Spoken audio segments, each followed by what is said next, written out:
Welcome, everybody. I'm Ann Dwane, co-founder and partner here at Village Global with Lucas Bagno, an investor here on our team. And today we're thrilled to welcome Alex Iskold. This is a very special episode of the pod, one where we'll talk with Alex, co-founder and managing partner at 2048 Ventures, a thesis-driven early-stage venture firm that leads pre-seed rounds. Though today, we won't focus on the venture side as much. We'll focus on Alex's humanitarian efforts to support the people of his native Ukraine. We all see the devastation and want to help the people of Ukraine. And of course, in the tech industry, we've long valued the amazing talents of the Ukrainian people. And we know that many listeners here might want to learn more ways to support colleagues and their families more effectively. And Alex is uniquely positioned to help us do just that. So Alex, can you tell us a little bit about yourself and your ties to Ukraine? Yes, absolutely. Well, first of all, thank you so much for having me on the podcast, and thank you for shining the light on our work. As you said, I'm a venture capitalist. I am a managing partner at a firm called 2048 Ventures. Prior to that, I founded a bunch of startups. And originally, when I was 19, my family immigrated from Ukraine. So I've spent first 19 years of my life growing up in the Soviet era Ukraine. And given your tight communications with folks in Ukraine now, what are you hearing about the situation on the ground? I mean, a lot of it is a mix of incredible resilience, but also uncertainty and frustration, right? So Ukrainian people truly have inspired the world because they've stood up to this evil in a way that people didn't expect them to.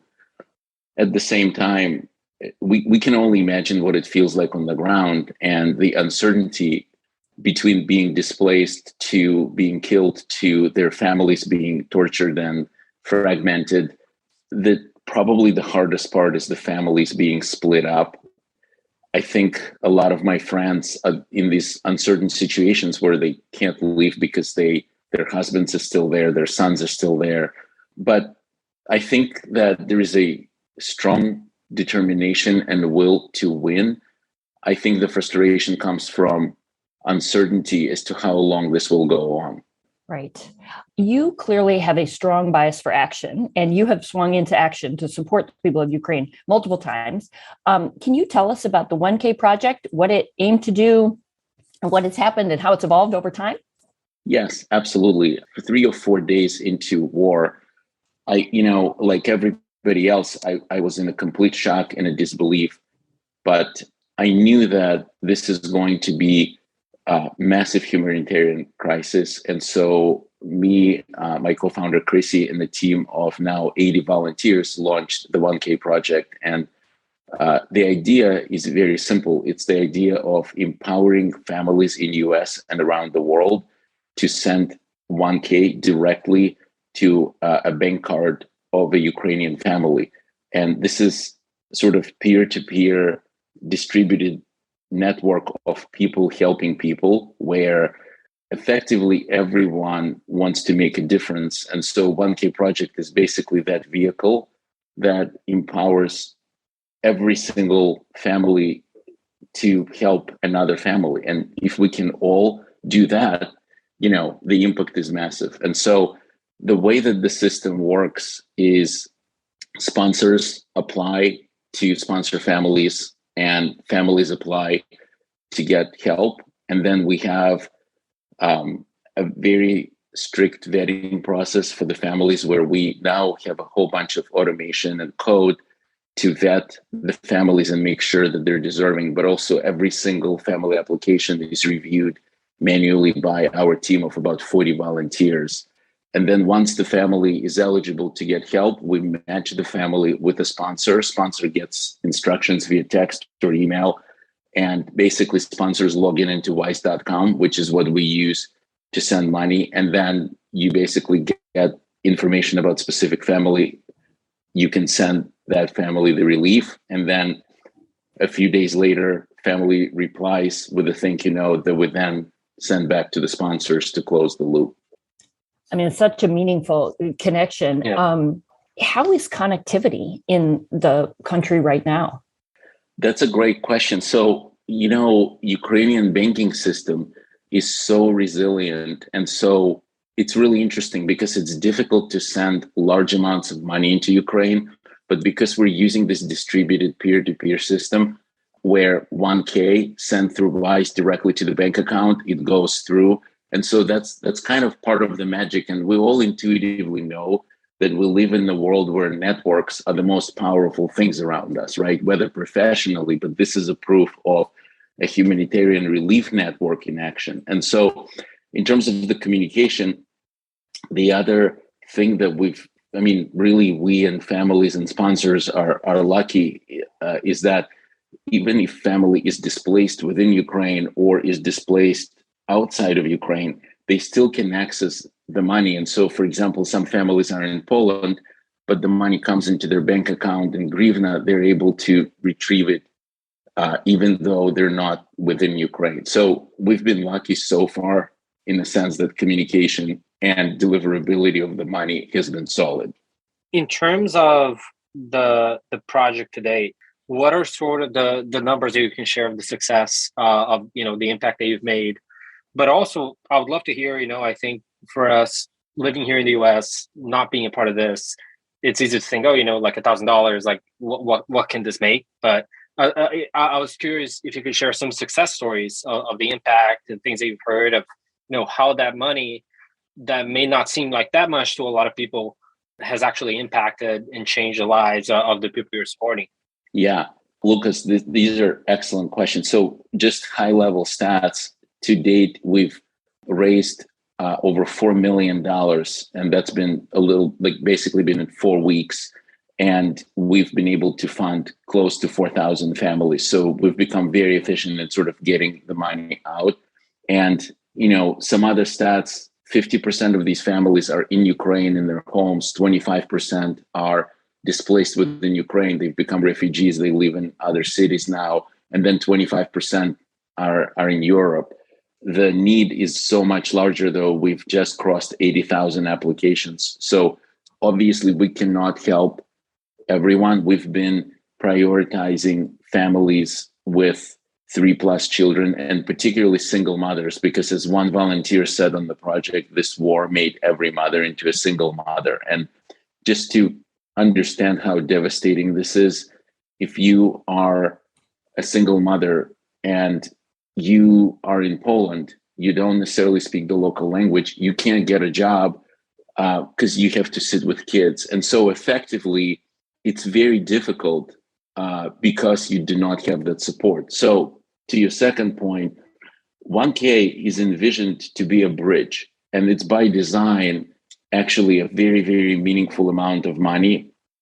We didn't want to send like $100 just because it wouldn't move the needle. And so when you think about what is this a bridge to, it's the bridge most likely to a temporary resettlement. So what that means is that and I'll go through kind of like what they can, spend the 1K on. But the idea is we're giving them that bridge until they can temporarily resettle in Poland, in Germany, in UK. Some will be coming to US, but that will take time. So how much time? 4 to 6 weeks is what we would expect. And so a family of 3 to 4 people can use $1,000 over 4 to 6 weeks. And what are they using the money for? Is they're using it for, first and foremost, food, but a lot of them need clothing because refugees literally run out in their t-shirts. They left all of their belongings in their home. They weren't able to. One of my high school friends had to abandon her car when she was crossing the border, and she took, a suitcase and crossed the border with 2 kids, just walked through it. And so a lot of them need more clothing. Obviously, some of them need shelter. And so this amount of money is very meaningful. And like you said, for us, and even for us in US, 1K is still 1K, but for them, it is much more than, what you and I would consider 1K can do. It's so impactful. And besides this direct cash contribution, which seems so actionable, what else can people here do to support, colleagues and friends and people in Ukraine?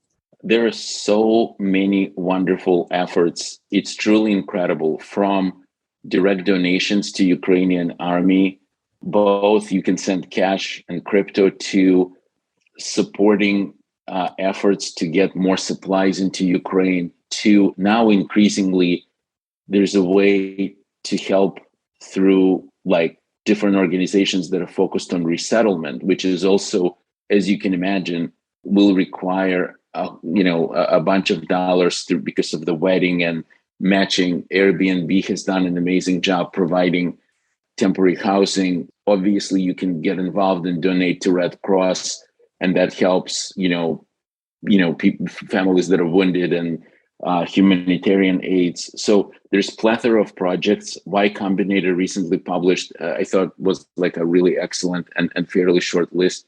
I also do want to mention one other project that is run by my close friend and a VC at One Way Ventures, Semyon Dukac and his wife. It's similar in spirit to 1K, but they literally do direct relief and they hand out cash at the border. So it's called Cash for Refugees. And they have a whole bunch of volunteers that are literally standing there when people are crossing the border and giving them $100. So, there is a number of ways you can get involved. What I think is unique about the 1K project is you as a person can touch another life. And I can quote some of the sponsors. They literally are in tears when they get back these stories because it is absolutely heartbreaking, but it's also incredibly impactful because when you donate, and I think all of us have previously donated, and it feels amazing when you donate to Red Cross or you donate to the army, but you don't feel that human connection. You know that you've donated and you know you've made impact, but when you touch one life, that's really all it takes, because like, hey, me and Natalia from Kharkiv, we're now bonded forever because I helped her. Yeah, it is incredible. Really brings it to life. Is there anything else we should know or cover? One thing that I think would be also of interest to your audience is like I said, we've crossed 4 million in donations, and we're really ramping up our efforts we feel like we've built a lot of plumbing, and we want to be the vehicle that sends hopefully $10 and more. We have launched an initiative called Startups and VCs for Ukraine, and that happened last week, and it's been going really well, and I can highlight it for you. So the premise is venture capital firms and startups can sign up and basically sponsor 10 families. So it's 10K, and our goal is to get to 1,000 startups and 1,000 venture firms collectively to deliver $10 million worth of relief. And many firms and startups already signed up. So basically, when you sign up, you can donate, and the donation is tax deductible. Once you donate, we fund 10 families on your behalf, and then we send you back PDF with all of their stories and thank you notes and pictures and the impact. And going back to Anne, what you said is like, how can people feel the connection? And if you are mid-stage startup or you're a venture firm, this is just a way that you can deliver impact instantly, but also you can share these stories and you can discuss, because when you touch the lives and when you see these stories, it comes through in a very different light. So we're happy to provide that opportunity, and we hope that people can, those who can afford can sign their startup and their venture firm up. And we're going to be talking about this initiative, but just also wanted to emphasize that we've been so humbled by, incredible outpouring of support from, founders, VCs, executives, and just entire tech community has been really rallying up behind the 1K project. I love it. And Alex, I'd be curious, you're very humble. You haven't really talked a lot about, your efforts and how hard was it to actually pull this off. But I want to dive deeper, because it's truly phenomenal that within a matter of just weeks and a few days, and definitely less than 30 days, you were able to put a team of over 40 people, like get over $4 million, deliver that to over 4,000 families in Ukraine. Can you just talk a little bit more about, the sort of operational intensity, and how was it to actually put all of this together in such a short amount of time? Yeah, I mean, imagine the craziest, most insane startup and like multiply it by 100, and that's what we're looking at. I mean, the thing that's exceptionally humbling is, we are close to 80 volunteers and everybody's so committed. But as you pointed out, Lucas, this is such a fast moving train where we were funding families as fast as we could. And a lot of the things were very manual. And we've gradually displaced a lot of manual stuff with code. And that's obviously helps us scale. But we have absolutely, my co-founder, Chrissy, and I were so humbled to have absolutely incredible team of engineers, top-notch engineers, best engineers I've ever worked with, designers, people from all corners of the world, like people from Latvia, people from Ukraine, people from East and West Coast here, people from Europe, working on operations like reading family applications, replying to emails and text messages from sponsors and families, making sure our, reconciliation, accounting, interfacing with our fiscal sponsor, which is Open Collective. There's just so many pieces to this. It truly is like a massive undertaking, and it's a lot of moving parts, but we're so all united, and we're sleepless, but very united in the mission to basically get this relief. And I go to bed and get up with only one thought: just get more families relief. And it's all worth it when you see the impact from, thank yous from the families and thank yous from the sponsors. But it's exceptionally intense. That's amazing. And something that Ian, I think, mentioned on the introduction that I would love to cover as well is that I'm sure you've either backed Ukrainian founders or, portfolio companies that have a lot of Ukrainian engineers. Ukrainian engineering talent is indeed like one of the most amazing international engineering talent that a lot of startups leverage. I'd be curious if you have any stories, or if you know of any tactics and strategies that companies of yours or that you've heard are using to manage the situation and the sort of turbulence that they're all going through and that their employees are going through. And if you have any thoughts on that. Yeah, I mean, the biggest challenge of the situation is the fragmentation of families. So when you think about it, when you think about a company as a unit, it's a unit during time of peace, but during time of war, when the family is fragmented, you can't just tell somebody, hey, I want you to relocate to place X. So what happened in reality is that some men are no longer available because they are, standing by, or they literally joined the army. In terms of women, to give you an example, a volunteer who runs our social media, she's in Lviv. And it's incredible because she's literally living inside war, but she works for the company in UK, and she actually was able to travel for work. And she continues to live this sort of fragmented life where she's in the war situation, but she's working for her startup. I've definitely heard of startups that are in a position to relocate and leave. People are leaving, but most people are not in that position. And so there's also been lots of efforts to, because some people get displaced, like there's a lot of efforts to help Ukrainian talent find new jobs, at least sort of like temp jobs while the war is happening. One of the most amazing engineers in our project, like he was able to leave, and he's in Romania. And so he's working from Romania, but a lot of people didn't have that opportunity. So it's very tough times for startups. In all honesty, I feel like we need the war to stop. Then we'll pick up the pieces and we'll start rebuilding. But a lot of these companies are going to be naturally exceptionally wounded through this process, and we don't know like how many of them will be able to survive as companies.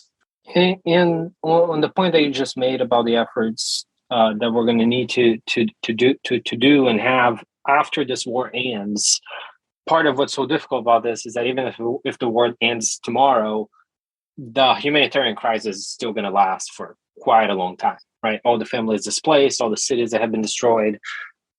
do you plan to keep going with the 1K project for as long as necessary? What are other types of efforts in organizations that you think we need to build up to do all of the support that's going to be necessary to rebuild the country for the years to come? Look, I mean, we're very committed to continue to do everything we possibly can, for as long as we need to and able to. I mean, obviously, it's a function. We want to ideally send tens of millions of dollars of relief. We're ready, so we're very focused on, continuing to scale, because, like you said, the crisis isn't going to be over anytime soon.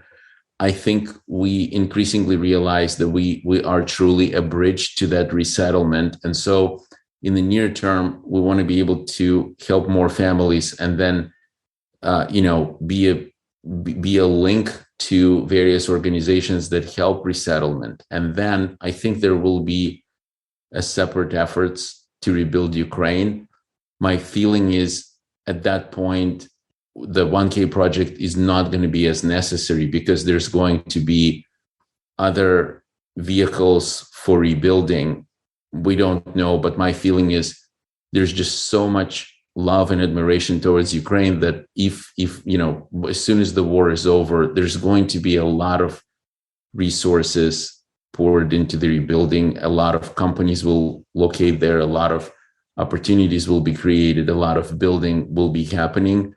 We will assess at that point. But again, I am absolutely committed to continue. And, we've hired a full-time head of operations.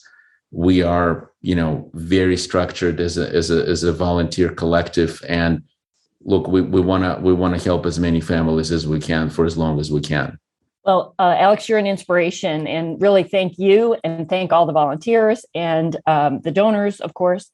And we will make sure that the link to the 1K project and startups and VCs for Ukraine and some other resources that you mentioned are available in the show notes. And again, we're just so inspired by your efforts, and look forward to working with you in support of the Ukrainian people. Thank you. Thank you so much. Thanks for listening. Check us out at villageglobal.vc, where you can find links and other information about today's episode.